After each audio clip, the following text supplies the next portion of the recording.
Tyrus, what's up? What is, man? Thank you so much for having me. Yeah, you bet, bro. Good to see you. Good to have you on. You got this new book. It's called Just Tyrus, and I just got it today because I don't know whose people are slacking. It's our people or your people. I don't know. Somebody's people. I didn't even get it. So. We don't really even have people. I don't have people. Yeah, I don't either. We don't either. Probably would be the person that was reluctantly assigned to me to say that. Yeah. But the book it goes through. I know that for your bodyguarding for a while with Snoop Dogg. I'm sure there's a whole several chapters on that. That's got to be one of those things like when you're hanging around Snoop that I think I'm gonna guess that he's way more intelligent than people think he is. Yeah, and he's way more boring. So, more boring? Yeah, he's not. It's not. Bodyguarding is not what people think it is. You are watching over someone living their life, and it is not all fun and games, and Snoop is a very family-based guy. Like, he likes to spend his time at home playing his Xbox with his childhood friends and his kids and coaching youth football. So you were bodyguarding over one of us. Pretty much, yes. Yeah, well, except the only difference is that you would go off to your job and he would go do a concert in front of 50,000 people, or every time you walk across the street, half the neighborhood would want to come over to talk to you. So, kind of, sort of, yeah. Yeah. So then, how did you get on Fox? How did this happen? It's that classic. I met Gutfeld on the internet, and it just kind of went from there. Although every time I say it, I feel weird. But, hey man, I've got friends who got married and they met on the net. Hey so. man, you do you. Well, it's that classic love story. That's right. He made a comment to me about some troll with something about red eye or something, and I just happened to see it and I just fired on him and thought it was pretty entertaining. And he said, "Hey, any interest in coming on my show?" And I was like, "Yeah, right. You want a wrestler to come on a political talk show, even though it is a comedy show?" I'm like, "Yeah, okay." This guy's, he's full of it. And then he's like, "Oh, I'll have my producer reach out to you." And I was like, "Okay, I'll have my producer reach out to you." And kind of like we did this morning with the people stuff. And lo and behold, Joan calls me up and goes, "Hey, I need you travel and this, that, whatever." And they flew me out. I was like, "Wow, this isn't some creepy guy in New York who's trying to get a wrestler to come beat him up or something." Mm-hmm. So, because there's some people out there. But and I came, I did the show, and the first commercial break, he said, "If you lived in New York, I'd make you a co-host." And I said, "Yeah, I'm not going to move to New York." And I said, "But I appreciate the opportunity." And he's like, "Hey, what about once a month?" And I was like, "That'd be great." And at the time, I was, with TNA Impact, so I was traveling a lot. For wrestling, you're on the road. So I had to give up the Saturday, which is the Saturdays are one of your biggest paydays. When you're working indies and Impact TV, we did it like once a month. So yeah, it wasn't as much money as it was in the WWE, but.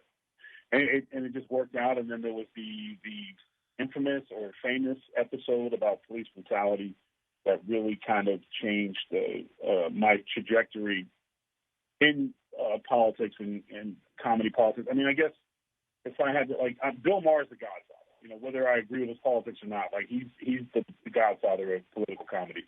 And Gutfeld has done, in his own right, paved his own path. I mean, I think you could make the argument that those are the top two guys on each side of the spectrum, and being on his learning tree. But the situation about police brutality, I was really torn. I didn't really want to talk about it because I had been on both sides of it.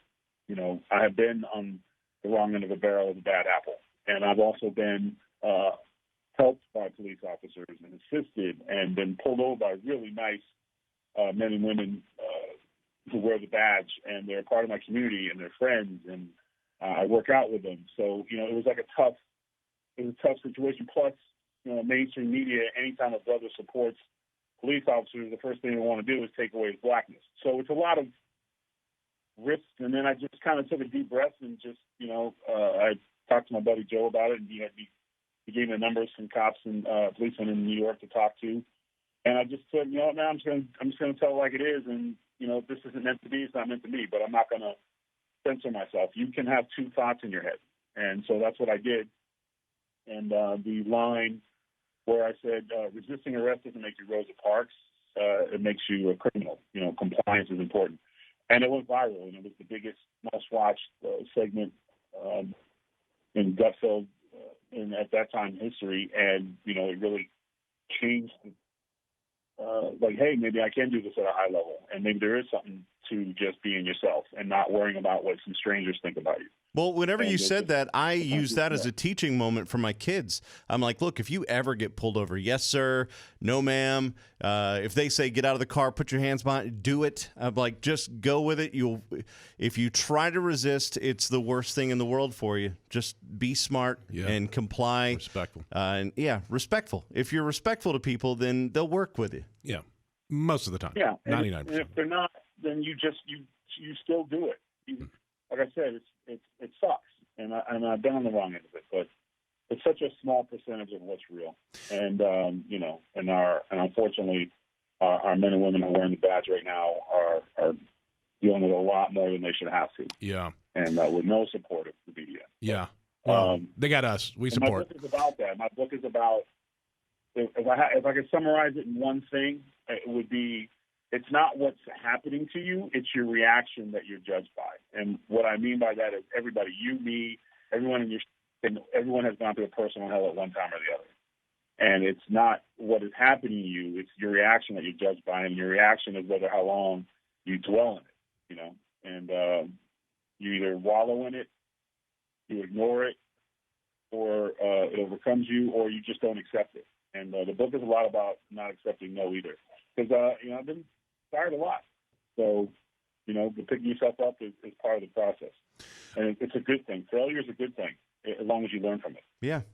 Tyrus, the new book, it's called Just Tyrus, a memoir. Check it out. And, man, thank you so much. It's always great to see a fellow big dude on TV. We don't get enough airtime at all with our hats backwards. We really don't. We're grossly underappreciated. Yeah. And way underrepresented. Yeah, we're underrepresented is the issue. We're like unicorns. We are. Not in real life, though. That's right. Tyrus, thanks, man. We appreciate it. We'll get you in the studio soon when you get down. And anytime, thanks man. Anytime. Thanks for the time. We appreciate it. Congrats on the new book. And congrats on being the champ, baby. The champion. Oh, yes. Reigning, defending NWA World Television Champion. That's what I'm talking. I will be in Oak Grove, Kentucky, not too far from you guys. Come on. This Saturday. Let's do it. So, Just Tyrus is a memoir. Check it out, the new book from Tyrus. Thanks, brother. We'll see you soon.